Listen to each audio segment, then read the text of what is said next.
tunasema kwamba ni lazima Rais William Ruto awache kutumia Johnson Sakaja kwa kumpatia pesa, alipe vijana wakuje waue vijana wenzao.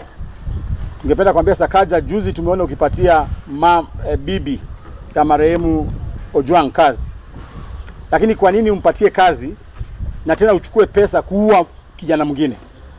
So hiyo ndio mambo tunasema Sakaja ni lazima ashikwe kabla jioni, na tunataka tumwambie kwamba tarehe 25 bado vijana wa nchi hii wametangaza watakuwa pale Nairobi CBD. Kama unaona wewe ni gavana na unaweza leta tena watu wakuja wasimamishe Kenyans, jaribu, kwa sababu tarehe 25 sasa haitakuwa vijana peke yake.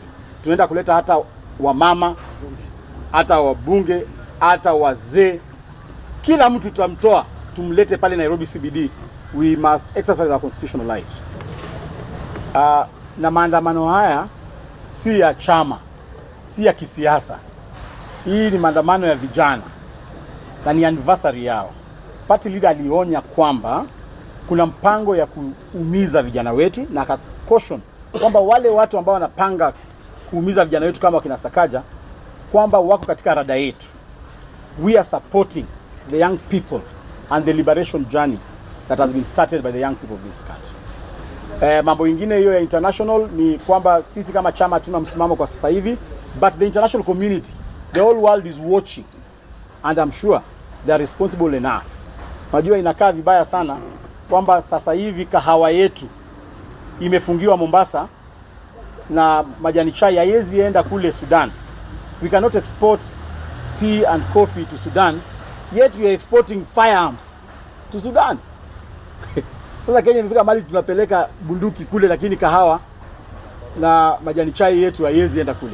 So the international community is watching, of course, and at the opportune time they'll be able to act accordingly. I want to join colleagues and friends in condemning what happened yesterday in Nairobi and call out Governor Sakaja. It is the governor of Nairobi, Sakaja, who organized what happened. And under the Rome Statute, we want to be very clear that Sakaja is a candidate for presentation to the ICC court for facilitating, for organizing, and publicly saying that he will not, as an individual, allow demonstrators in Nairobi to demonstrate. Sakaja is actually going the Haiti way and being facilitated by the government of Kenya to do what he's doing. Of course, everybody knows Sakaja is not a graduate, and that's why probably he's leading Nairobi the way he's doing. He's uneducated, he's a mere Form 4 leaver who never completed his education at Nairobi University.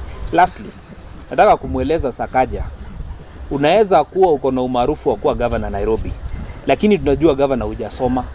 Wacha kufanya mambo na njia ambayo unafanya, ingawa tunajua sio kupenda kwako, ni kwa sababu hujasoma vizuri. Mtu ako na degree ya kutoka Uganda ambaye yeye mwenyewe anajua hata kukanyaga kwa darasa yote pale Uganda. You are student at Nairobi University. Ni kumaliza huku, kumaliza shule. Na uache kuambia watu hujasoma. Wewe Sakaja ndio hujasoma, sio watu wengine ndio hawajasoma. Nikimalizia, tunajua Sakaja unasaidiwa na askari. We want to call out the IG, Inspector General of Police. It is your business to protect life and property. Na vile mambo yanaendelea Nairobi, inafaa IG achukue hatua kwa Sakaja, na hatua ni kumkamata Governor Sakaja ambaye amesema yeye hata ruhusu waandamanaji kuingia ndani ya Nairobi. Na nikimalizia, ni vizuri tuseme wale ambaye mabiashara zao zimeibiwa, wale ambaye wameumizwa Nairobi, kama wewe ni mwanabiashara, usilipe kodi Nairobi. Nairobi haiwezi kukufanyia dhulma na wewe uendelee kulipa kodi ya Nairobi. They should boycott. It is allowed, it is constitutional. They should even picket because Sakaja is leading the county the way it should not be. Dear Mama, I want to ask Sakaja to be arrested. The IG has an option but to arrest Sakaja. It seems that this government have no intention to aid extrajudicial killings. How can they go for the children or the youths who are going to the street to mourn one of their own? It's right in the Constitution, it's their right. They were orderly. The demonstration were not violent. They have done this before and they were doing the same yesterday. So killing of this young hawker, which at the moment we are not even aware if he's dead or he's alive, and we are thinking the government is just trying to manage the situation. It's the most unfortunate thing. Governor Sakaja should resign, he should be arrested, and the government should call the day as it think it should be, because I think this government just want to kill the youths of this country. I am here to condemn with the strongest terms the action of Governor of Nairobi yesterday, where he organized, paid, mobilized militia to come and attack peaceful demonstrators who are exercising their rights under the Constitution. It's a shame, as this country, on one hand, we are sending police to Haiti to go and deal with the militia, and on the other hand, is the same country where we are growing and grooming militia. What a shame. Yesterday, from the estimates made, the city lost over 3 billion shillings in terms of business. And she lost because the demonstrations were peaceful, but gangs were brought in to come in and unleash terror, cause mayhem, injure and kill those peaceful demonstrators. On the other hand, the same governor, I'm seeing him in the papers all the time, writing demands for people to pay the rates and run rent. Now, how can Governor Sakaja kill the goose which lays the golden egg? How does he expect Nairobians will be able to raise money to be able to pay those rates and run rent, whereas instead of supporting and promoting businesses and protecting businesses, he's unleashing militia? Nairobi city has become a shame. It used to be a city in the sun. Today is a city in the filth. It's a city which roads have potholes. You can't see any order on even on the highways. It's just so no flowers, no nothing. There are no services. Garbage is never collected.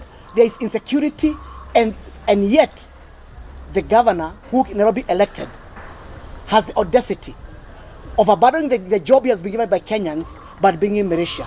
I urge, number one, for Sakaja to be arrested forthwith, and number two, to resign. And number three, which is most importantly, this government of Kenya Kwanza need to take charge of this country, because if the event, the way things are proceeding, because demonstration will continue, this country is heading a Haiti way. Thank you.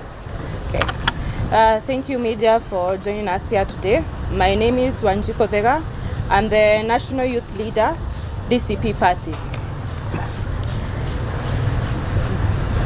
The Democracy for Citizens Party Youth League strongly condemns the rising wave of the police brutality and state-sponsored violence against peaceful and armed young Kenyans. The call for justice over the murder of Albert Ojwang has been met with bullets and rungus. A young man by the name Dan Derito from Nakuru was shot dead last week.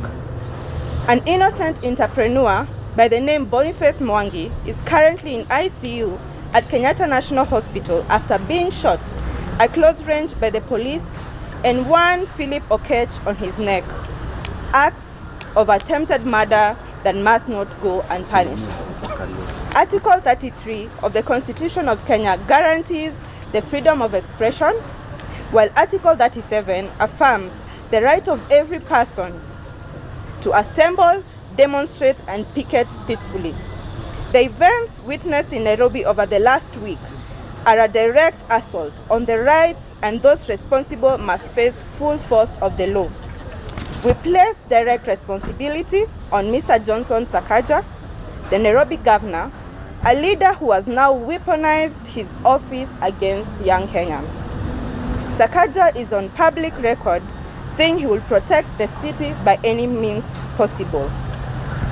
He therefore went ahead and unleashed hired goons and thugs who have filmed brutalizing peaceful protesters under the police protection. These same goons later celebrated their violence, praising Sakaja for their success as they took a lap of honor around the City Hall.